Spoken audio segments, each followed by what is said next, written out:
بسم اللہ الرحمن الرحیم الحمدللہ رب العالمین والصلاة والسلام علی رسولہ الکریم وعلی آلہ واصحابہ اجمعین اما بعد فاعوذ باللہ من الشیطان الرجیم بسم اللہ الرحمن الرحیم وتعز من تشاء وتذل من تشاء اللہ رب محمد صلی علیہ وسلم وعلی ذویہ وصحبہ ابد الدہور وکرما۔ برادران اہل سنت، جیسا کہ آپ کو معلوم ہی ہے کہ فقیر نے 16 اگست 2024 کو مولوی کلیم کے ساتھ مناظرہ کرنے کی بابت لکھا تھا کہ فقیر حشمتی مناظرہ کرنے کے لیے تیار ہے۔ پھر کچھ مختصر وضاحت کرتے ہوئے چند معقول قابل قبول شرائط لکھے تھے اور لکھا تھا کہ 20 اگست تک تمہاری تحریری منظوری ہمیں موصول نہ ہوئی تو تمہارے سارے گروہ کی کھلی ہار اور فاحش شکست ہوگی، نیز اہل سنت کے مابین تمام فتنہ و فساد کی ذمہ داری تمہارے گروپ کے سر ہوگی۔ الحمدللہ تمام سنیوں کو فتح مبارک ہو کہ آج 21 اگست ہو گئی ہے اور مولوی کلیم کی تحریری منظوری موصول نہ ہوئی۔ ایسی واضح اور روشن فتح پر میں تمام سنیوں کو مبارکباد پیش کرتا ہوں۔ آپ حضرات نے دیکھا کہ مولوی کلیم مفروری کیسا فرار ہوا، لیجئے خود اسی کی زبانی سنیے۔ اور کوئی اس پر اگر مناظرہ کرنا چاہے تو کیفیت یہ ہوگی کہ بھیا پھانسی کا پھندا لگا ہے، جا کے مر جاؤ، کفن تیار ہے، پانی گرم ہے، قبر خودی ہے، جا کر سو جاؤ، یعنی یہ کیفیت ہوں گی اگر کوئی اس پر راضی ہو جائے۔ سنیوں فتح مبارک۔ اب ضرورت تو نہ تھی، لیکن اہل سنت کے لیے میں مولوی کلیم مفروری کی حشو و زوائد سے بھری 1 گھنٹہ کچھ منٹ کی گفتگو پر کچھ تبصرہ بھی کیے دیتا ہوں۔ سنیے۔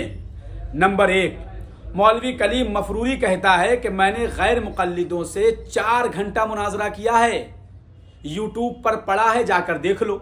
حالانکہ وہ مناظرہ کیا ہے؟ تم نے تو اہل سنت کی بے عزتی کروائی ہے۔ ایک جاہل غیر مقلد جو اپنی جہالت کا اقرار بھی کر رہا ہے، اس سے بھی بات کرنے میں تمہارے گلے کی رگیں پھول گئی ہیں۔ اس جاہل غیر مقلد کے لیے تو ہمارے وہاں کا ایک بچہ ہی کافی ہوتا، الحمدللہ۔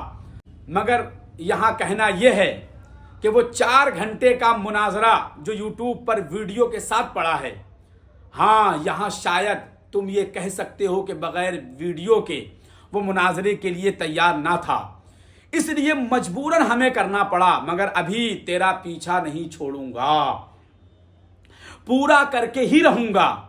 یوٹیوب پر تیری ایک تقریر ویڈیو کے ساتھ موجود ہے، ویسے تو بہت ساری تقریریں اس کی ویڈیو کے ساتھ موجود ہیں، مگر غالباً پاکستان کی ہے۔ وہاں کس نے تجھے مجبور کیا تھا؟ کیا اس وقت فتاوی رضویہ شریف کا یہ حکم تجھے نہیں معلوم تھا، یا اس وقت تک تو نابالغ تھا کہ شرعی احکام کا تو مکلف نہیں تھا؟ اس وقت فتاوی رضویہ شریف یاد نہ آئی اور آج مجھ سے پیچھا چھڑانے کے لیے ویڈیو گرافی کی حرمت کا سہارا لے رہا ہے؟ اگر شرم آ رہی ہے مردوں کو منہ دکھاتے ہوئے تو نقاب پہن کر آ جاتا، یا پھر آواز کا بھی پردہ ہے؟ نمبر 2، جگہ جگہ تم حافظ جی تحقیرانہ انداز میں کہہ رہے ہو، کیا کسی حافظ قرآن کے لیے یہ انداز اختیار کرنا درست ہے؟ تمہارے نام میں بھی تو حافظ لکھا جاتا ہے، تم کیسے حافظ ہو کہ قرآن شریف کی آیت غلط پڑھتے ہو؟ لو سنو، خود سنو۔ فیہ سکینۃ من ربکم وبقیۃ مما ترک آل موسیٰ وآل ہارون ان تحملہ الملائکہ۔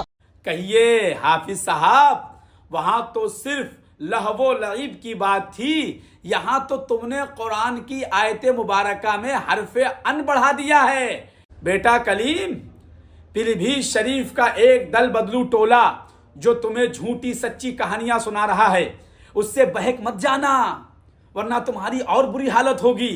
اور سنو، میں تمہاری طرح لمبی لمبی ڈینگیں مارنے کا عادی نہیں. سامنے بیٹھتے تو خود ہی پتہ لگ جاتا کہ میں کتنا پڑھا لکھا ہوں، مگر افسوس تم بھاگ نکلے اپنی قدیمی روش کی طرح. الحمدللہ اب تک تو میں تمہیں خاصا پڑھا ہی چکا ہوں کہ کیا کیا صحیح ہے اور کیا کیا غلط، یہ تمہیں سکھا دیا ہے. نمبر 3، مولوی مفروری کہتا ہے کہ تم نے ہم سے ہمارا موقف پوچھا ہی نہیں، اپنا موقف جھاڑ دیا. بیٹا آ میرے پاس کچھ دن پڑھ لے، کم از کم اتنا تو خیال رہے کہ جو تو بول رہا ہے وہ تیری اپنی ہی بات کے خلاف نہ ہو. جب تو نے چیلنج مناظرہ کا جہالتوں بھرا لیٹر لکھا تھا اس وقت پوچھا تھا کہ آپ لوگوں کا موقف کیا ہے؟ سچ فرمایا بزرگوں نے کہ دروغ گورا حافظہ نباشد.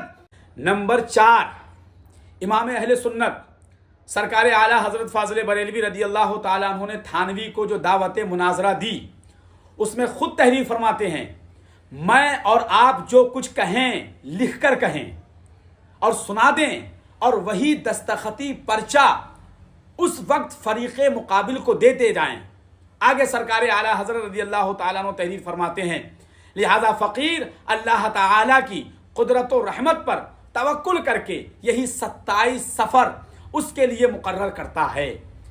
آپ فوراً قبول کی تحریر اپنی مہری دستخطی روانہ کریں اور 27 سفر کو صبح مراد آباد میں ہوں. ہماری شرط نمبر 3 اور شرط نمبر 7 اسی کی روشنی میں تھی. دیکھو سرکار اعلیٰ حضرت رضی اللہ تعالیٰ عنہ نے خود ہی 27 سفر مقرر کی یا نہ کی. ٹھیک اسی طرح ہم نے بھی 18-19 سفر مقرر کی کہ عرس حشمتی و عرس رضوی سے پہلے ہی یہ مسئلہ حل ہو جائے اور انتشار ختم ہو. مگر جس طرح وہابیوں دیوبندیوں نے کہا تھا کہ اعلیٰ حضرت کی یہ شرائط جاہلانہ ہیں، یہ تو مناظرہ کے اصول بھی نہیں جانتے وغیرہ وغیرہ، ٹھیک اسی طرح تم بھی کہہ رہے ہو. اور یہی سب کہہ کر جس طرح تھانوی بھاگا تھا تم بھی بھاگ گئے. نمبر 5، پھر جبکہ ہم مناظرے کے لیے بحمد اللہ اس دلیری کے ساتھ تیار ہوئے تھے کہ تمہارے گھر آ رہے ہیں تو ہمارا حق تھا کہ ہم نقض امن اور فتنہ و فساد نہ ہونے کی تحریری ذمہ داری تم سے لیں، جو ہماری شرط نمبر 4 اور شرط نمبر 10 اور شرط نمبر 11 میں موجود ہے. نمبر 6، ہم نے شرط نمبر 6 میں لکھا تھا ہر مناظر کو تہذیب کے دائرے میں گفتگو کرنی ہوگی. بیچارے مفروری کو یہ بات بھی ہضم نہ ہوئی. لیٹر پڑھتے ہوئے اس بات پر مولوی مفروری ایسے چونکا جیسے اس کے لیے کسی محال عادی کی شرط لگا دی گئی ہو. نیز اس کے آگے تحریر ہے، مناظر کے سوا کسی کو بولنے شور و غل کرنے کا بالکل حق نہ ہوگا. اس پر کلیم مفروری صاحب نے ایسی جاہلانہ باتیں کری ہیں کہ اعدادیہ کا طالب علم بھی مفروری صاحب پر ہنس رہا ہے کہ جب بولنا پہلے آ گیا تو شور و غل مناظر کے علاوہ ہی کے لیے کہا جا رہا ہے.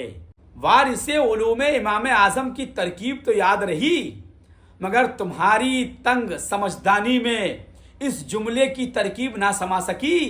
بیٹا اگر تو نے کہا ہوتا میں تجھے ترکیب کر کے سمجھا دیتا اور یہ بھی بتا دیتا کہ اس میں کوما کا نشان لگا ہے وہ کس کے لیے ہوتا ہے. نمبر 7، ہم نے شرط نمبر 11 میں قیام گاہ واپس لوٹنے تک کسی طرح کی شرارت نہ ہونے کی شرط لگائی تھی. بیچارہ قیام گاہ ہی نہ سمجھ سکا. فرار کی کتنی گلیاں نکالے گا بیٹا کلیم. صاف لفظوں میں کہہ دیتا کہ مناظرہ میرے بس کی چیز نہیں ہے، مگر تو کہے گا کیسے؟ سانپ کے منہ میں چھچوندر والا جو حال ہو چکا ہے تیرا. نمبر 8، جب تو خود اقرار کر رہا ہے کہ ہم بھی سمجھ رہے ہیں کہ شہزادہ حضور شیر ہندوستان حضرت علامہ مفتی سنابل رضا خان صاحب قبلہ حشمتی مطلق تعزیہ بول کر روضہ امام علی مقام علی جدہ و علیہ السلام مراد لے رہے ہیں. لے اپنی ریکارڈنگ خود سن. سنابل نے کہیں کہا کہ مروجہ تعزیہ صحیح، مطلق تعزیے کو صحیح کہا اس نے. تو بے وقوف ہم بھی سمجھ رہے ہیں کہ وہ مطلق کہہ کر روضہ پاک کی نقل مراد لے رہا ہوں. اس کا مطلب تجھے ہمارا موقف پتا ہے، پھر بھی قوم میں فتنہ ڈالنے کے لیے تجاہل سے کام لے رہا ہے یا حسد میں مرا جا رہا ہے. تو جو کہہ رہا ہے کہ یہ حضرات بھی مطلق تعزیے کو جائز کہتے ہیں، تو یہ لے تیرا سفید جھوٹ. سرکار سے انہوں نے کہا مطلق حرام، ہم نے کہا ٹھیک ہے جائز. یہ بولے مطلق، ہم نے کہا مقید. تکلیف کرو، آؤ بھائی. بولے نہیں ہاں وہ جو خاص ہے وہ تو بات ہی نہیں. تعزیہ کیا ہے؟ تعزیہ کیا؟ ہم نے کہا بنا بکار تعزیہ کیا؟ ہم سے نہ پوچھا، اعلیٰ حضرت سے پوچھ لے. سبحان اللہ. کان کھول کر سنو. امام علی مقام، شہزادہ گل و قبا، شہید ظلم و جفا، نواسہ رسول، فاطمہ الزہرا کے پھول، علی مرتضیٰ کے جگر گوشے، ان کا روزہ بنانا اور بنا کر بنیت تبرک رکھنا یہ ناجائز نہیں ہے، بلکہ باعث تبرک رحمت برکت ہے. نمبر 9، مولوی کلیم مفروری کی ایک اور بڑی جہالت دکھاتا ہوں کہ دیکھو یہ کتنا بڑا جاہل ہے. فتاوی رضویہ شریف کا ایک فتویٰ پڑھتا ہے جس میں اعلیٰ حضرت سرکار رضی اللہ تعالیٰ عنہ نے مروجہ تعزیہ داری کی تفصیل ذکر کی ہے. پھر فرماتے ہیں اب کہ تعزیہ اس طریقے نامرضیہ کا نام ہے. اس پر بیچارہ کلیم خوب کودا کہ دیکھو اعلیٰ حضرت نے بھی تو مطلق تعزیہ کہا ہے. اب اس جاہل کو کون سمجھائے کہ جب ما قبل میں مروجہ کے معاملات ذکر کر دیے اور تو بھی اس کو پڑھ رہا ہے تو یہ مطلق کیسے ہو گیا؟ کم سے کم یہ جاہل لفظ اس کا مشار الیہ دیکھ لیتا. یہ اس کی اتنی بڑی جہالت ہے کہ اس پر علم کا عین بھی جاننے والا مذاق بنائے گا کہ کتنا بڑا جاہل ہے. آپ حضرات کو سمجھانے کے لیے میں مثال دیتا ہوں. جیسے میں کہوں کہ آج کل تقریر کرنے والا فجر کا صحیح تلفظ نہیں کر پا رہا ہے، فجر کہہ رہا ہے. مشابہت کو مشابہت کہہ رہا ہے. جماد الاخری کو جماد الاخری پڑھ رہا ہے. متصور کو متصور کہہ رہا ہے. مخاطب کو مخاطب کہہ رہا ہے. مخالفت کو مخالفت کہہ رہا ہے. موجب کو موجب کہہ رہا ہے. طبقتن فتبقتن کو طبقن فتبقن پڑھ رہا ہے. بے آمیزش منہیات کو بے آمیزش منہیات پڑھ رہا ہے. عبارتوں کو نحوی صرفی بتا رہا ہے، جبکہ اصول و قواعد نحوی صرفی ہوتے ہیں. واحد کے ساتھ جمع اور جمع کے ساتھ واحد کا لفظ استعمال کر رہا ہے وغیرہ وغیرہ. اب کہ ایسی جہالتوں بھری تقریریں کرنے والا اپنے آپ کو عالم کہہ رہا ہے. وہ عالم نہیں، پکا جاہل ہے، ان پڑھ ہے. جہالت میں ورلڈ کپ پانے کا سچا حقدار ہے. اس پر کلیم واویلا کرے مجھے جاہل کہہ دیا، ان پڑھ کہہ دیا. اس کے جواب میں کہوں کہ میں نے تو مطلق کہا، کسی کا نام تک نہ لیا، تو کیا یہ جواب مولوی کلیم قبول کرے گا؟ اگر نہیں تو ٹھیک اسی طرح کی بڑی جہالت اس نے وہاں کری ہے جس پر ادنا طالب علم بھی ہنس رہا ہے. نمبر 10، پھر جبکہ مروجہ تعزیہ داری کو ہم بھی ناجائز مانتے ہیں، جیسا کہ ہم نے اپنی پہلی 1.5 گھنٹے کی گفتگو میں جا بجا کہہ چکے ہیں. اس کو سننے کے بعد ہی تم نے ہمیں چیلنج کیا، تو بحث تو اسی پر ہوگی جو ہمارا موقف ہے، نہ کہ وہ جو ہمارا موقف ہی نہیں. ہاں تم نے ضرور کہا تھا کہ جہاں سوئی بھی داخل کرنے کی گنجائش نہیں وہاں پورا ہاتھ ہی داخل کر دیا، اور کہا تھا کہ فتاوی رضویہ شریف کی الف سے لے کر کے آخر تک کہیں پر بھی جواز تعزیہ داری کا حکم نہیں ہے. سن لیجئے، فتاوی رضویہ سے تعزیہ کو جائز کر بتاؤ جہاں سوئی جانے کی گنجائش نہیں پورا ہاتھی گزر دیا پیر صاحب. جب لوگ حدیث و قرآن سے گمراہ ہو سکتے ہیں تو فتاوی رضویہ سے گمراہ نہیں ہو سکتے. فتاوی رضویہ کی الف سے آخر تک, شروع سے آخر تک کہیں بھی جواز تعزیہ کا ثبوت نہیں ملتا. فتاوی رضویہ کی الف سے آخر تک, شروع سے آخر تک کہیں بھی جواز تعزیہ کا ثبوت نہیں ملتا. تو ہم نے تو اسی پر بحث کرنی تھی جس سے اب تم نے فرار اختیار کر لیا. نمبر 11, پھر جب اس پر زور دیتے ہوئے کہتے ہیں کہ مکان ہی میں رکھا جائے, مکان کے باہر نہیں. اب یہ ریکارڈنگ پہلے سنیے آپ حضرات. حضور مفتی اعظم اور دیگر بزرگ جس کی زیارت کے لیے جاتے تھے وہ میں نے بمبئی میں گوگاری محلے میں اس تعزیے کو دیکھا ہے. وہ صحیح طور پر کربلائے محلہ کا صحیح نقشہ جو ہے ان سنیوں نے بنایا ہے اور وہ اس کا اہتمام کرتے ہیں. لوگ جا کر کے اس کی زیارت کرتے ہیں. بتاؤ مولوی کلیم, ان پر کیا حکم ہے؟ کیا انہوں نے بھی ناجائز و حرام کام کیا؟ اگر نہیں تو ہمارا فعل کیسے ناجائز ہو گیا؟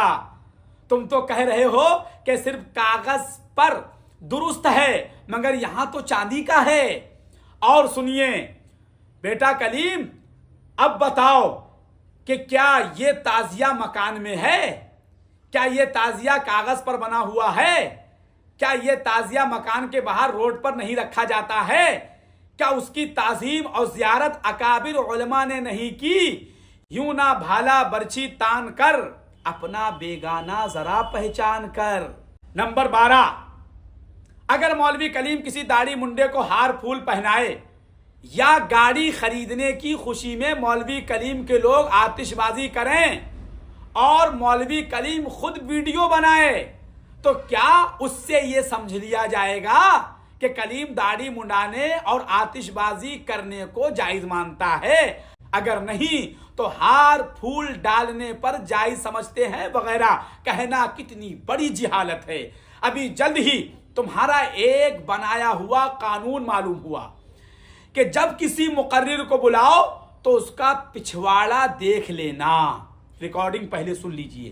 تو ٹھوک بجا کر اور تقریر کے لیے مقرر بھی بلانا تو اس کا پچھواڑا دیکھ لینا. مولوی کلیم, تم نے بتانے میں دیر کی, ورنہ میں تمہارا پچھواڑا پہلے ہی دیکھ لیتا تو شاید یہاں تک نوبت نہ پہنچتی.